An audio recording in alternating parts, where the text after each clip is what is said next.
Bonjour, bienvenue. Vous êtes le premier groupe à être réinvité à Gignac, écosystème, de toute l'histoire du festival en fait. Ça fait quelle impression? C'est 12 ans, c'est ça? Sur 12, 12 ça fait ans. vraiment plaisir. Nous, on est honorés, les premiers, vraiment. On avait passé un très bon moment en 2008, c'est ça? 2008 ou 2008. Ça fait maintenant 6 ans, donc on avait passé un super moment, on a gardé des bons souvenirs. On est très content de revenir. Et puis il y a une belle affiche ce soir, donc rien à redire. Et puis nous, on a tendance à préférer les festivals plutôt à taille humaine et en tout cas où on est accueilli humainement avec des sourires, tout ça. Donc on avait ce souvenir-là de 2008, du coup on était bien contents. Ouais, je pense qu'il y a d'autres valeurs qui dépassent la musique dans ce rassemblement, de gens ensemble qui viennent faire la fête et tout ça. Et je pense que c'est dans la logique de ces mouvements-là d'être écologique, de s'adapter au terrain où ils sont, de ne pas pourrir le lieu. Mais c'est bien et c'est toujours important justement de rappeler aux gens ce genre de choses. Le tri sur les festivals, les choses comme ça, c'est toujours bien de le rappeler au moins.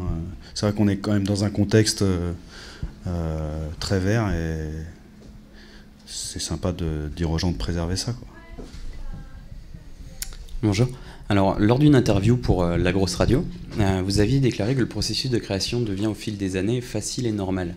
Et comment faites-vous du coup pour éviter la routine dans vos créations? Non, mais je sais pas si on a dit facile et normal, mais dans notre processus de création, on essaye de s'installer des horaires très réguliers. Et ce qui donne, voilà, la créativité, c'est un peu comme n'importe quel exercice, quoi. Plus tu essayes de composer, plus ça vient facilement et naturellement.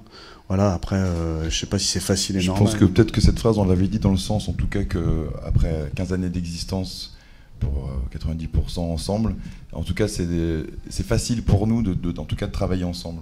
Et que maintenant, artistiquement, on se comprend tous très bien.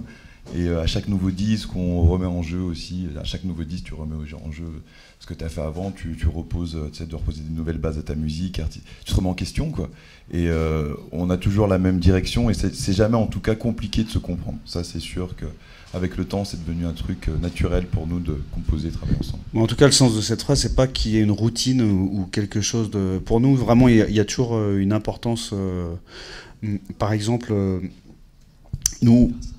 On prend 6 mois pour composer un album minimum, où on travaille tous. Voilà, c'est pas. Souvent, on amène des idées, on n'en reste jamais à l'idée de départ, quoi. On passe des heures et des heures d'arrangement, on enregistre, on réécoute, on réenregistre. Pour nous, vraiment, il y a pas. On minimise pas le travail ou l'autocritique, quoi. Vraiment, avant de sortir quelque chose, on l'aura enregistré 4 ou 5 fois, quoi. Ça, c'est sûr. Avec vos précédentes tournées, vous avez pas mal voyagé dans le monde entier. Et est-ce qu'il y aurait un souvenir qui ressortirait principalement de tous ces concerts dans le monde entier, un truc qui viendrait maintenant? C'est une question qui est toujours compliquée parce que c'est vrai qu'on a la chance d'avoir fait beaucoup de pays, d'avoir fait différents continents et que chaque fois que exporter sa musique dans un pays étranger, dans une culture étrangère, c'est toujours des moments très très forts. Moi personnellement, si j'avais à me souvenir d'un, c'est peut-être un des premiers, du coup il nous a marqué. C'était le début, on commençait à tourner un petit peu en Europe et tout ça, et on avait bossé sur un concert où on allait jouer au Sénégal. Voilà, ça sera un souvenir, je me souviens toute ma vie. On a joué à Saint-Louis avec une association humanitaire sur place, tout ça, des gens, des locaux.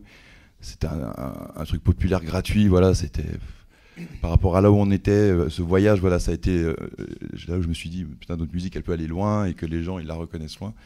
Voilà, ça sera le souvenir, on va dire. Mais c'est vrai que chaque fois que voilà, on allait en Australie, c'était des moments incroyables. On est allé. Dans les derniers, il y aurait le concert à Beyrouth. Ouais, voilà, où vraiment, on atterrissait géographiquement parlant dans un endroit où la plupart de nos messages prennent leur sens. Et même si c'était pas du tout le plus gros concert de Blink, c'était quand même symboliquement et humainement, voilà, on était reçus par des gens. C'était la guerre en Syrie, jours, c'était à moins de 100 km que ça pétait en Syrie. Ouais, ça c'est un très grand souvenir aussi. Ouais. Alors vous chantez en plusieurs langues, vous avez aussi donc beaucoup voyagé avant cet album. Est-ce que ça aide pour la composition? Vous avez plus d'inspiration? En tout cas, ça donne une liberté de plus. C'est-à-dire qu'on ne se limite pas. Sur le dernier album, souvent on nous demande. Les gens pensent qu'on a rajouté plus d'anglais, par exemple, pour se donner une accessibilité à notre public international. Et en fait, non, c'est l'inspiration, comme tu dis. Si le texte Hakim il vient en arabe, en français ou en anglais, il le garde comme ça. Et pour moi, c'est pareil, si ça vient en anglais ou en français. Voilà, sur cet album, Hakim met beaucoup d'inspiration en anglais. Moi, j'en ai eu très peu. Voilà, on suit, ça permet une liberté de plus. Et vu que nous, c'est vrai qu'on ne se donne pas de limite, on ne se donne pas un cahier des charges à suivre ou quoi que ce soit, voilà, ça rajoute. Mais même en termes d'instruments, on a passé 10 jours en Colombie. Je pense que dans le nouvel album, on a mis de l'accordéon et je pense qu'il y a forcément un rapport de cause à effet. On a amené pas mal d'instruments traditionnels d'Afrique du Nord, alors qu'on venait de faire des concerts au Maroc, en Algérie. Voilà, je pense que le voyage, ça nous amène forcément plus de créativité, d'autant plus que dans Dubbing, on fait du reggae, mais on a toujours tenu à ouvrir complètement nos barrières. On a tous des cultures différentes dans le groupe. On aime vraiment beaucoup de sortes de musique. On a toujours tenu à vraiment ouvrir notre musique à toutes nos influences pour vraiment l'enrichir et pas simplement refaire ce qu'on aime, mais refaire simplement de la musique jamaïcaine, quoi. Alors, quels seraient vos coups de cœur musicaux du moment? Qu'est-ce que vous écoutez? Un vieux truc aussi. Je sais. Mon truc actuellement, je sais pas. Vas-y, commence, je réfléchis. Il y a Kimani Marley qui passe demain, par exemple. On l'a rencontré cet été déjà. C'est vraiment musicalement, sur scène, humainement. C'est quelqu'un que je pense que la majorité du groupe aime beaucoup. C'est une voix magnifique. Après, comme je t'ai dit juste avant, il y a vraiment tous dans le groupe, on aime tellement de choses. Puis même chacun individuellement, moi ça va de je sais pas, de morceaux de Lil Wayne à Kavinsky, en passant par, en arrivant jusqu'à Damian Marley par exemple. Donc voilà, on est très à l'écoute de tout ce qui sort. Ouais. Ça, c'est comme la question du meilleur souvenir, quoi. C'est qu'on a tellement de choses que comme ça, dire un truc, c'est vraiment difficile. Et tout ce qu'on entend d'ici, ouais. On entend bien que vous avez de la voix, alors s'il vous plaît. Écosystème. Tout le monde avec nous, ça fait comme ça. Tout ce qu'ils veulent, c'est qu'ils frappent plus fort.